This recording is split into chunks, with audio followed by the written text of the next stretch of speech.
Assalamualaikum warahmatullahi wabarakatuh. Saya Isti Yulianti akan menyampaikan materi mengenai bentuk-bentuk pasar menurut struktur. Sebelum kita membahas lebih jauh mengenai bentuk-bentuk pasar menurut struktur, harus kita ketahui terlebih dahulu pengertian dari pasar itu sendiri. Menurut ilmu ekonomi, pasar merupakan tempat bertemunya antara penjual dan pembeli atau permintaan dan penawaran untuk melakukan transaksi jual beli.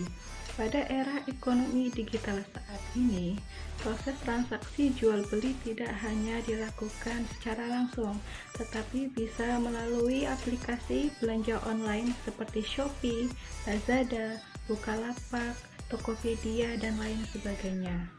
Nah, bentuk-bentuk pasar menurut struktur dapat dibedakan menjadi dua, yaitu yang pertama adalah pasar persaingan sempurna, yang kedua adalah pasar persaingan tidak sempurna.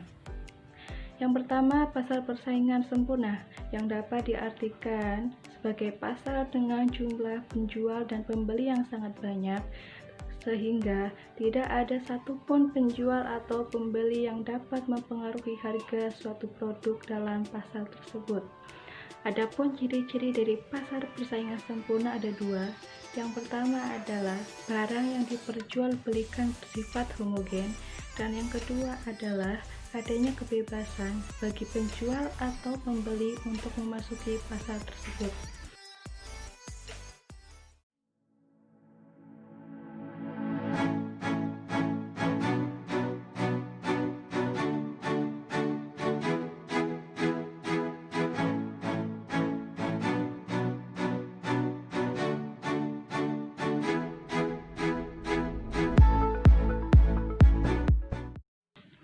Nah, yang kedua adalah pasar persaingan tidak sempurna, yang dapat dibedakan menjadi tiga, yaitu pasar monopoli, pasar oligopoli, dan pasar monopolistik. Yang pertama adalah pasar monopoli.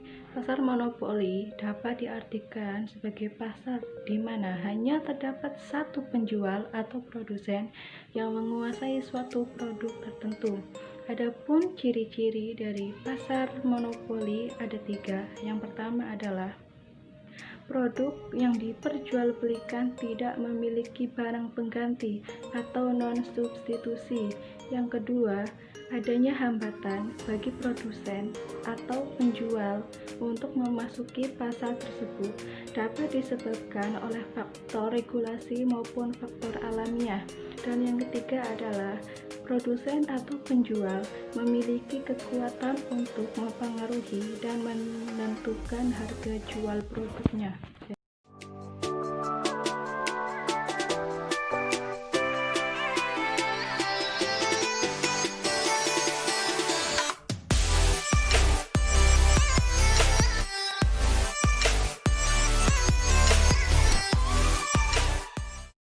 Pasar persaingan tidak sempurna yang kedua adalah pasar oligopoli.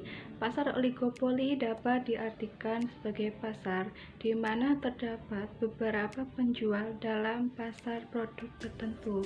Kemudian ciri-ciri dari pasar oligopoli yang pertama adalah perusahaan atau produsen dapat bekerja sendiri atau bekerja sama dengan perusahaan lain untuk menguasai pasar. Yang kedua, barang atau produk yang diperjualbelikan bersifat homogen atau berbeda dengan ciri khas berupa kemasan, merek, atau kualitas. Dan yang ketiga adalah produsen atau perusahaan cenderung memperlakukan harga yang umum di pasaran. Dan yang terakhir adalah timbulnya kepemimpinan harga oleh perusahaan terbesar.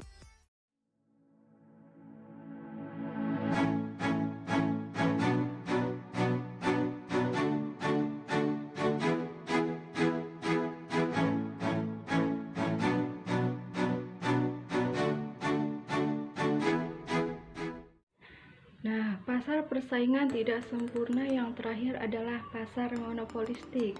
Pasar monopolistik dapat diartikan sebagai pasar di mana terdapat banyak penjual atau produsen, tetapi ada perbedaan produk, sehingga produsen atau penjual memiliki kekuatan untuk mempengaruhi harga. Kemudian ciri-ciri dari pasar monopolistik yang pertama, masing-masing produsen atau penjual memiliki kekuatan untuk mempengaruhi harga walaupun tidak mutlak. Yang kedua, produk atau barang yang dihasilkan sejenis tetapi memiliki perbedaan berupa kemasan, merek, nama, kualitas, dan lain sebagainya. Yang ketiga adalah adanya pembatasan pendirian perusahaan tetapi tidak sesulit seperti pasar monopoli. Dan yang terakhir adalah adanya kebebasan bagi perusahaan baru untuk memasuki pasar tersebut.